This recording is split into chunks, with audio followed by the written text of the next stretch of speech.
KGF is not just a movie.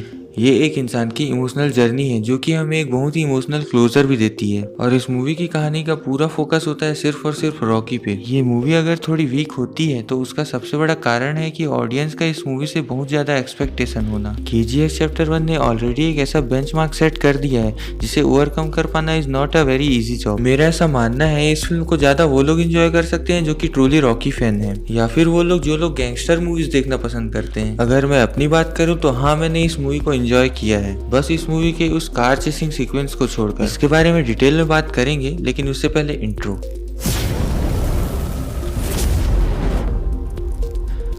तो कहाँ थे हम? अच्छा, इस कार चेसिंग सीक्वेंस पे। इस सीन में डायरेक्टर ने इतने कट्स डाले हैं जो देखना थोड़ी देर बाद इरिटेटिंग हो जाता है। मे भी कुछ नया करने की कोशिश में डायरेक्टर ने ऐसा किया हो, पर मुझे तो ऐसा नहीं लगता कि ये नया तरीका सक्सेसफुल होने वाला है। इस मूवी में और भी कई कमियां थी जो कि मुझे नजर आई, तो मैं वो एक एक करके आपको बता देता हूँ। जैसे रॉकी के इंट्रो के जस्ट बाद वाले इस सीन में रॉकी रीना देसाई को बॉम्बे से उठवा लेता है और रीना के पूछने पर रॉकी कहता है कि मैं तुम्हें रखने के लिए लाया हूँ। रॉकी के कैरेक्टर के हिसाब से इतनी डिसरिस्पेक्टफुल बातें बिल्कुल भी हजम नहीं हो रही थी। मानता हूँ डायरेक्टर ने रॉकी में आके घमंड को दिखाने के लिए इस सीन को डाला था, फिर भी जिस बंदे को हमने पहले पार्ट में वंस की इतनी रिस्पेक्ट करते देखा है, उसे दूसरे पार्ट में शुरू होते ही इतनी डिसरिस्पेक्टफुल बातें करते देखना बिल्कुल भी हजम नहीं हो रहा। इसके अलावा रॉकी और अधीरा की पहली मीटिंग में अधीरा रॉकी को आधा मारकर छोड़ देता है और यही सेम चीज रॉकी दूसरी मीटिंग में अधीरा के साथ करता है। चलो मान लेते हैं कि अधीरा रॉकी को हल्के में ले रहा था, इसलिए उसने उसे पहली मीटिंग में छोड़ दिया था, पर रॉकी ने तो ये देख लिया था ना कि अधीरा कितना बड़ा थ्रेट हो सकता है, फिर रॉकी ने अधीरा को क्यों छोड़ दिया? और अगर ये लोग दुश्मनों को इसी तरह छोड़ दिया करते हैं तो इनका फिर इस पोजीशन में आना मुझे थोड़ा डाउटफुल लगता है। और गैंगस्टर लाइफ में अपने जानी दुश्मनों को इस तरह छोड़ देना बिल्कुल बेवकूफ़ी कहलाती है।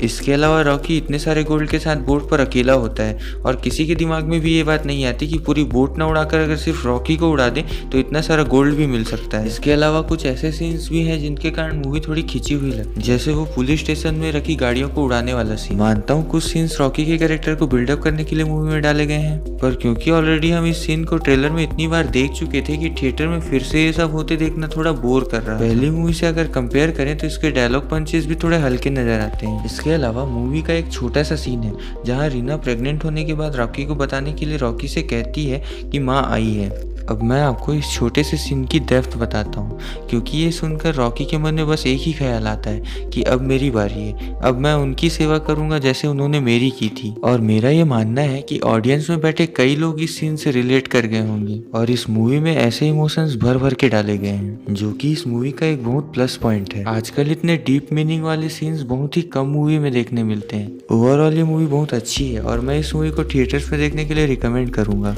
और बस इतना ही कहूंगा कि एक्सपेक्टेशंस को थोड़ा कंट्रोल में रख कर जाएं और मूवी को एंजॉय कीजिए। और मिलते हैं अगली वीडियो में। अगर आपको मेरी वीडियो ठीक ठाक भी लगती है तो इस वीडियो को लाइक कीजिए, शेयर कीजिए और चैनल को सब्सक्राइब कीजिए। धन्यवाद।